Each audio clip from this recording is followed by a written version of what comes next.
You save it for the people who are safe, not consciously, not as a decision. But if you trace the behavior, the sharpness, the impatience, the specific cruelty that emerges in the domestic space and nowhere else, it follows the geography of trust. The person in front of you at work does not see this. The person who serves you, the person you perform for, the person whose opinion you are managing. None of them see it. The person who has made themselves most available to you, who has given you the specific safety of their consistent presence, who has removed the need to perform, that person gets the unmanaged version. Fyodor Dostoevsky was the first person to document why this is not a failure of love. It is one of the things love makes possible. The people you are most capable of hurting are not the people you love least. They are the people you love enough to stop pretending in front of. The conventional account of cruelty within intimate relationships treats it as a deficit, a failure of care, a failure of self-regulation. The gap between who a person is in the world and who they are at home is explained as a failure to extend the public self into the private space. Dostoevsky's framework inverts this entirely. He observed that the behavior directed at the intimate person is not the deficit version of the public self. It is the more complete version. The public self is the performance.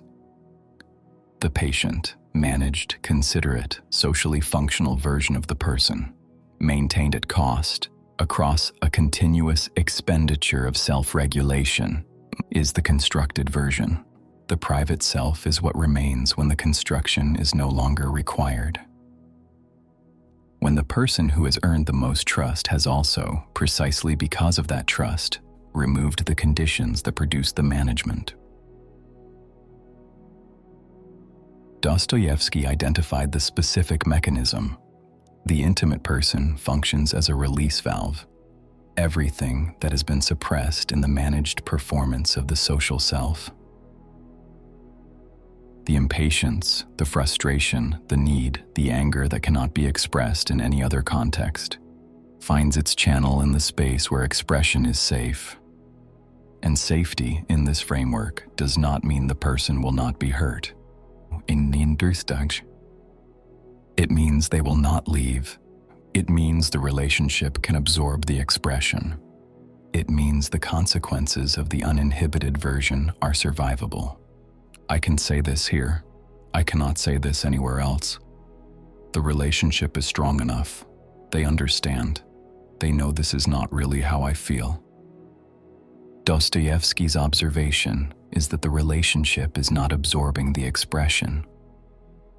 The relationship is being used as the location for what every other relationship in the person's life has been protected from. The most intimate relationship is not the one that gets the best. It is the one that gets everything the rest of the world has been carefully protected from receiving.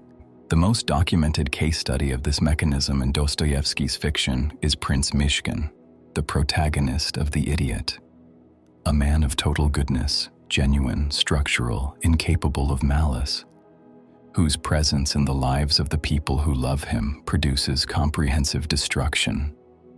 Mishkin does not betray anyone. He does not use knowledge against them. He does not produce cruelty through intention or suppressed aggression. He produces it through the specific quality of his love, which is total, undifferentiated, and completely without the management that ordinarily protects people from each other. He gives every person he loves the full weight of his attention and his truth. He says the thing that should not be said because he's no mechanism for withholding it. He is safe, genuinely safe, and the people around him are not safe from him at all. This is Dostoevsky's first observation.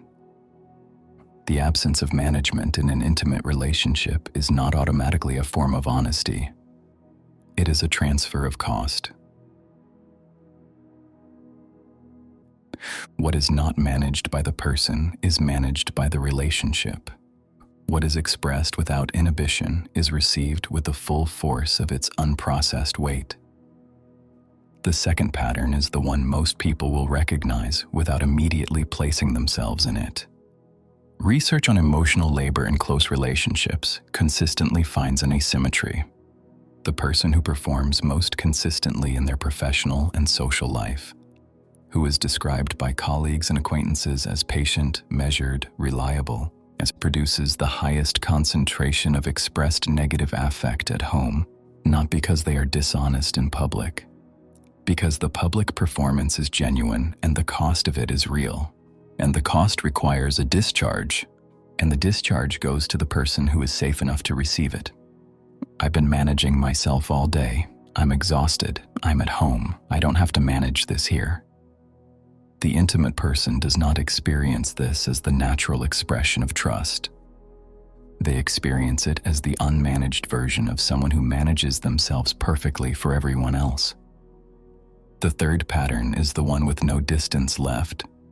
Think about who receives your impatience. Not the impatience you feel. The impatience you express. The version of it that is not filtered, that arrives with its full original force rather than the modulated version you produce for everyone else. It is someone specific. It is probably someone you are very close to. It is probably someone who would be surprised to know that the people you are considerably less close to never see this.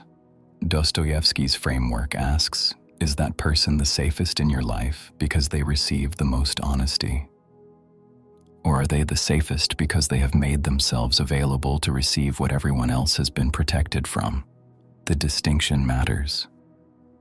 Because one of those is intimacy, and the other is something the person closest to you has been paying for since the relationship became safe enough. Ginam. Think about the specific person who receives your worst. Not the person you are most difficult with in the abstract. The specific person who sees the version of you that no one else sees, who receives, in the private space, what every other relationship in your life has been carefully protected from receiving. Think about the last time you said something to that person that you would not have said to anyone else, not because it was more honest, because the relationship was safe enough to contain it. And ask whether safe for you and safe for them are the same thing. Safe for me means the relationship will survive this. Safe for them means they will not be hurt by this. Those are different measurements. I have been using the first one. Dostoevsky's framework draws a precise distinction. Vulnerability and exposure are not the same thing. Vulnerability is showing the person what you actually feel. Exposure is directing the unmanaged version of what you feel at the person closest to you, because they are the only person in your life with whom the consequences are survivable. The person in the intimate relationship is not experiencing vulnerability. They are experiencing the residue of every interaction you had that day in which you did not express what you actually felt. I was patient with the colleague, I was measured with the client, I was considerate with the person who frustrated me in the meeting. By the time I got home, there was a specific quantity of unprocessed experience that needed somewhere to go. And it went to the person who could not refuse it. Not because they are powerless, because they have made themselves available. Because that availability is what intimacy has come to mean in this relationship. You save it for the people who are safe. The question Dostoevsky considered worth asking is not whether you are aware of this. You are aware of it. The question is whether you have told yourself a story about why the person closest to you is the person who receives the most concentrated version of everything you protect the rest of the world from, and whether that story has ever included them as its subject. Dostoevsky did not believe the mechanism could be eliminated. He believed it was a structural consequence of intimacy itself. The closer the relationship, the more completely it removes the conditions that produce management. And the more completely it removes those conditions, the more completely the unmanaged version has access to the space. His framework does not ask for the suppression of the unmanaged version in the private space. It asks for the recognition of what is happening there, the specific recognition that the person closest to you is not receiving more of you. They are receiving more of what everyone else has been protected from. And that distinction between being the person who receives the most truth and being the person who receives the most discharge is one that the relationship absorbs, but the person in it registers. Mishkin's love is total, and his love is catastrophic not because he is malicious. He is the furthest thing from malicious in all of Dostoevsky's fiction. It is catastrophic because it is uninhibited, because he has no mechanism for protecting the people he loves from the full force of what he is. His truth is given completely, without the filtering that makes truth livable at ordinary doses, and the people who love him are destroyed, not by his indifference but by the completeness of his presence. The lesson Dostoevsky draws from Mishkin is not about reducing love. It is about the distinction between love as the removal of management and love as the extension of care into the private space. The person who loves you is not asking to receive what everyone else has been protected from. They are asking to receive the version of you that is as careful with them as you are careful with the people you do not love. Not more performance, more attention. The attention that notices the difference between expressing yourself freely and directing the accumulated cost of the day at the person who made themselves safe enough to receive it. The people who love you most are also the people most capable of being hurt by you. Not because love makes them weak, because love is the condition under which you stopped being careful. But the damage that love produces is not only in one direction. Dostoevsky documented the inward direction too. The specific mechanism by which good people, placed in conditions that remove their restraint, begin to produce cruelty not toward the people closest to them, but toward anyone who becomes available as a target.